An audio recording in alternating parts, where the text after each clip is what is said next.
नमस्कार। आप सभी का स्वागत है मेरे YouTube चैनल में। तो चलिए आज हम फिर से एक नए वीडियो को लेकर मुखातिब हुए हैं। ये हिस्ट्री सेगमेंट जिसमें मॉडर्न इंडिया, मॉडर्न हिस्ट्री, आधुनिक भारत के इतिहास का टॉपिक है। जिस टॉपिक का हम कई लगभग एक पार्ट पहले पढ़ा चुके हैं और पहले वाला भी पार्ट से बहुत पहले जो है हम पढ़ा दिए हैं।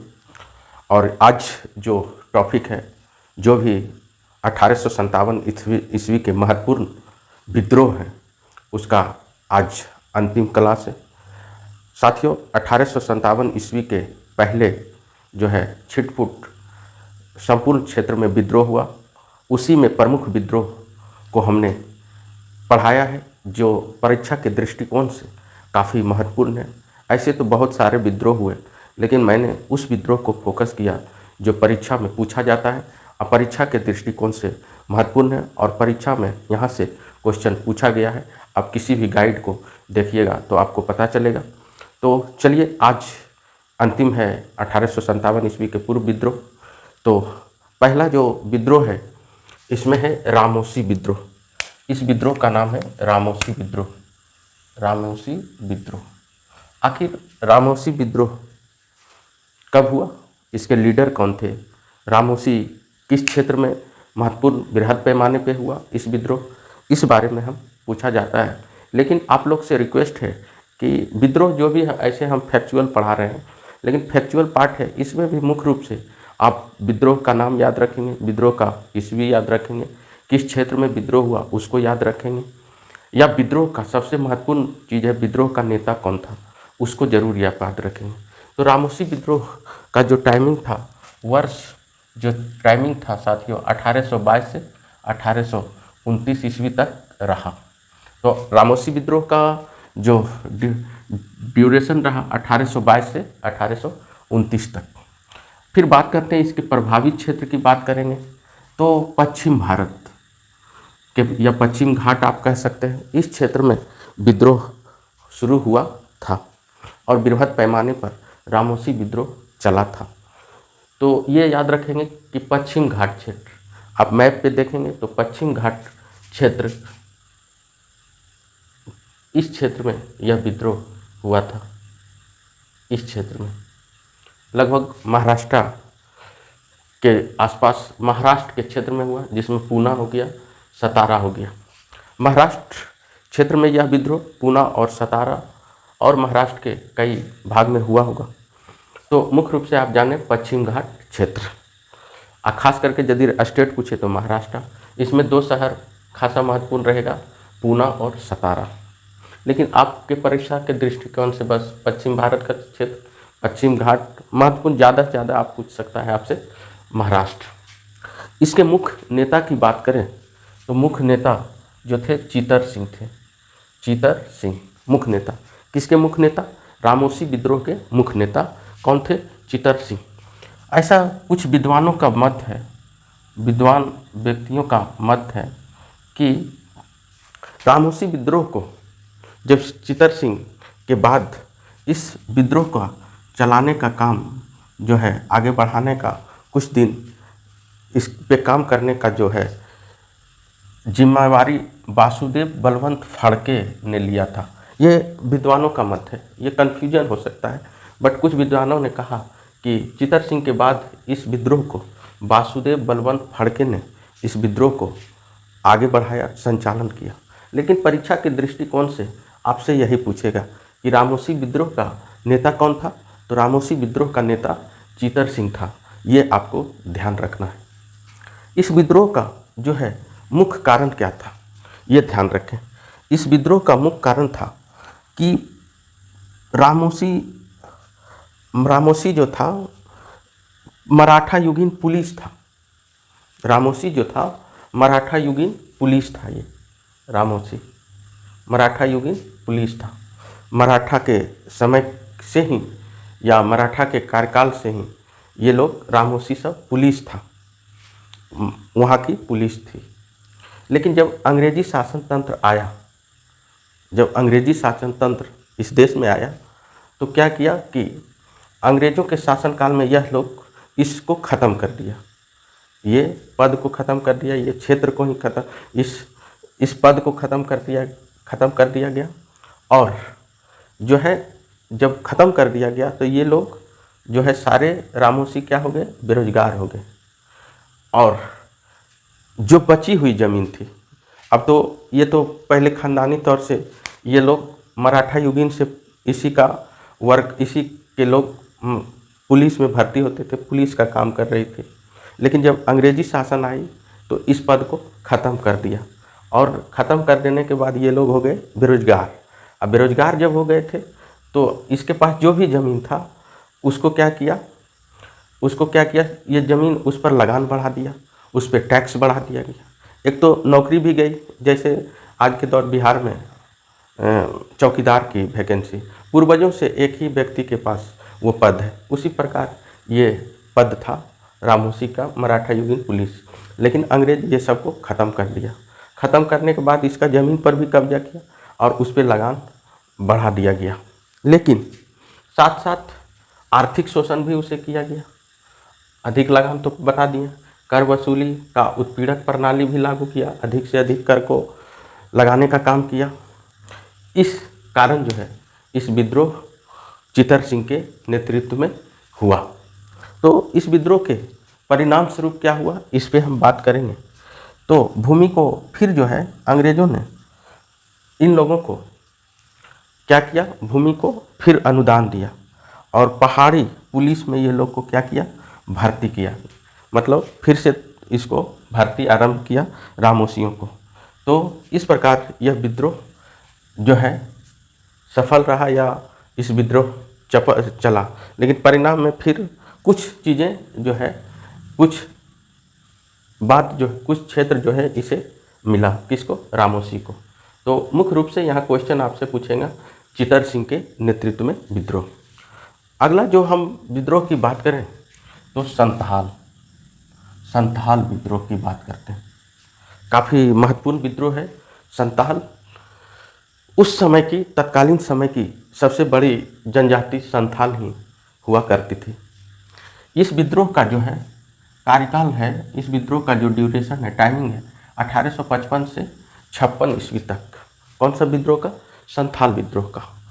आखिर संथाल विद्रोह को किस क्षेत्र तक चला, इस पे हम बात करें। इसका जो क्षेत्र था राजमहल, इसका क्षेत्र जो था राजमहल पहाड़ी से लेकर भागलपुर के बीच का क्षेत्र। आप साथियों यदि मैप पे ये चीज़ को आप देखना चाहते हैं तो मैंने भारत के महत्वपूर्ण पहाड़ियों को पढ़ाया है, उसको आप यदि देखेंगे तो आपको पता चल जाएगा कि राजमहल की पहाड़ी कहाँ पे है। तो ये जो क्षेत्र राजमहल की पहाड़ी से लेकर भागलपुर के बीच के क्षेत्र में इन संथालियों का निवास स्थान हुआ करता था। कहाँ से कहाँ तक, राजमहल के पहाड़ी से लेकर भागलपुर के क्षेत्र तक। इस क्षेत्र में संथाल जनजाति बसते थे, यहाँ इनके निवास स्थान हुआ करते थे, जिसे दामन एक कोह कहा जाता था। ये परीक्षा की दृष्टिकोण से महत्वपूर्ण हो सकता है, इसे दामन या कोह कहा जाता था।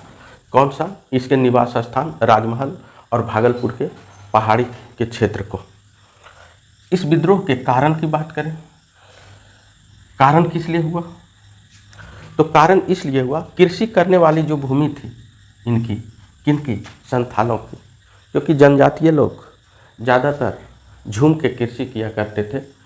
जो झूम की कृषि तो आप जानते हैं कि जंगल काट के खेती करना, फिर दूसरे जगह चल जाना, ऐसी खेती होती थी। लेकिन इसके पास जो भी खेती था, कृषि वाली भूमि, संथाल जनजाति की भूमि, उसको क्या किया, भूमि से बेदखल कर दिया। मतलब उसका जो मालिकाना हक जनजाति के पास था, उससे उसको क्या किया, बेदखल किया, हटा दिया। कौन हटाया, जमींदार और साहूकार। कृषि से बेदखल कौन किया, जमींदार और साहूकार। जमींदार जो था और साहूकार, ये दोनों अंग्रेज के चाटुकारिता करते थे, अंग्रेज के मुखबिरी करते थे। इन लोगों ने क्या किया कि इसको जो है, जितने भी संथाली थे, इसको भूमि से बेदखल किया। तब जो है आंदोलन की ज्वाला लगी, जिसमें नेता हुए सिंधु और कान्हू। ये 4 भाई थे, सिंधु तथा कान्हू और चांद भैरव। 4 भाइयों ने मिलकर इन जो है जमींदारों और साहूकारों के विरुद्ध आंदोलन शुरू कर दिया। आंदोलन शुरू किया तो लेकिन ये लोग आंदोलन तो शुरू किया, लेकिन ये लोग पहाड़ी क्षेत्र थे, इसके पास अंधविश्वास था, पूजा पाठ पे ज़्यादा, प्रकृति पूजा पे ज़्यादा विश्वास करते थे। और साथ साथ इनके जो हथियार थे, इनके हथियार परंपरागत थे, पुराना हथियार थे, तीर कमान।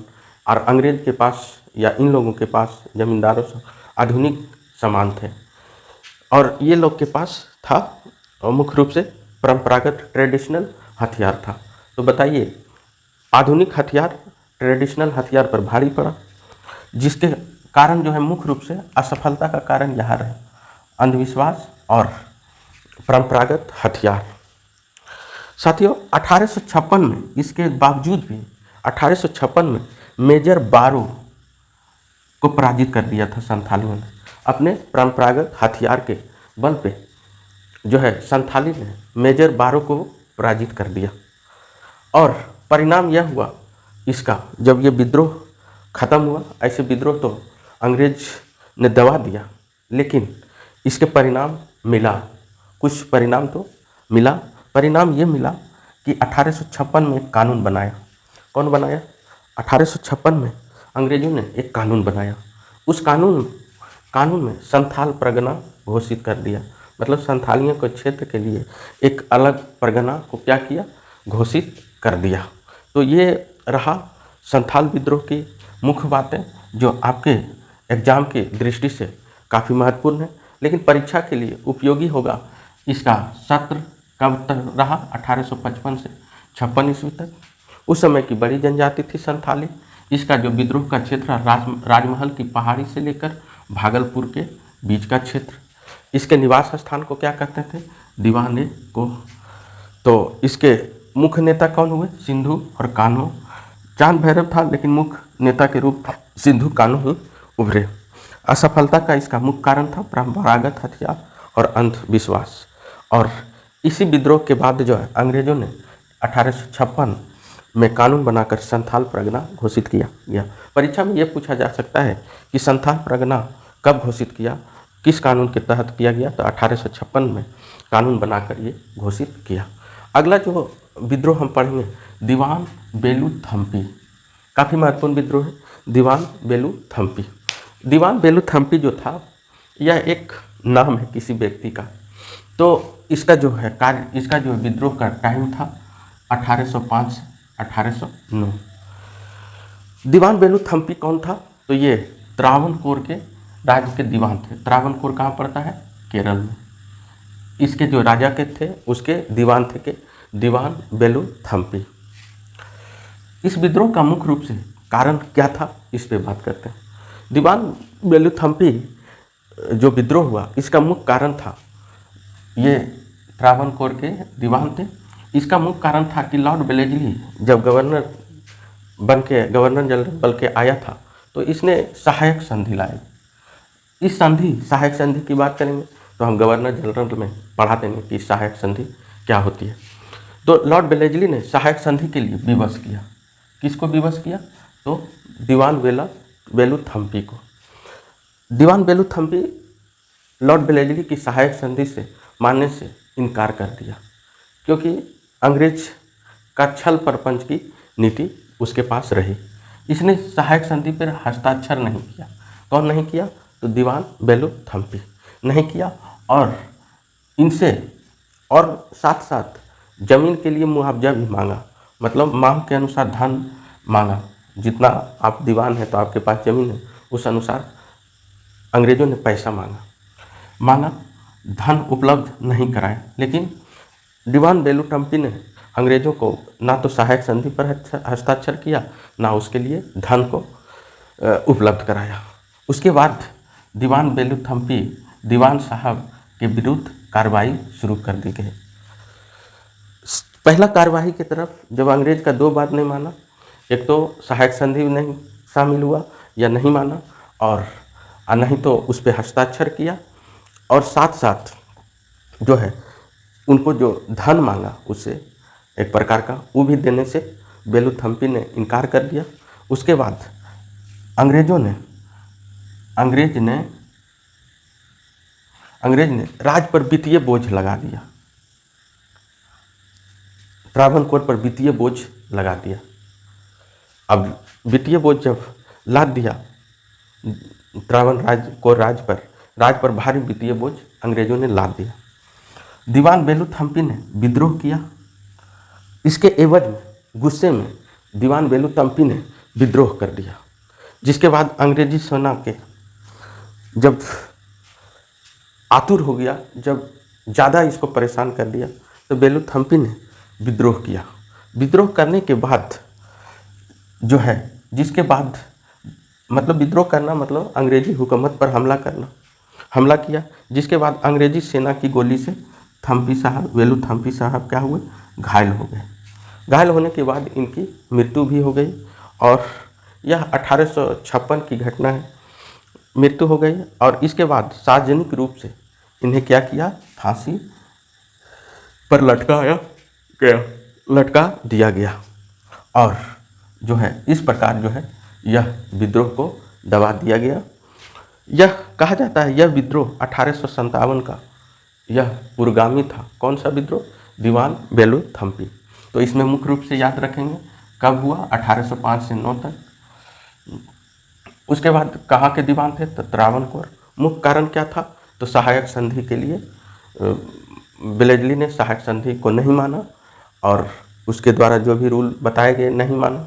उसके बाद जो है उसके एवज में अंग्रेज़ों ने इस पे राज पर काफ़ी वित्तीय बोझ लाद दिया और जिसके कारण बेलूथम्पी ने विद्रोह कर दिया, जिसमें अंग्रेज़ों की गोली से घायल हो गए और उनकी मृत्यु हो गई। फिर सार्वजनिक रूप से फांसी दिया गया।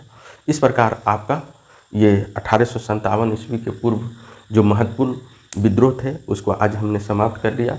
इसके बाद 1857 ईस्वी का विद्रोह भी हमने पढ़ा दिया है। अब जो आगे का चैप्टर होगा उसको हम देखेंगे, लेकिन आप इसका एक बार स्क्रीनशॉट ले लें ताकि काफ़ी मेहनत और मशक्क़त के साथ बहुत से सोर्स के माध्यम से हम ये फैक्ट को तैयार करते हैं, जो कि आगामी परीक्षा के लिए आपको काफ़ी महत्वपूर्ण होगा, काफ़ी फ़ायदा करेगा। तो आप ज़रूर फॉलो कीजिए। Thank you so much. All the best. Good night.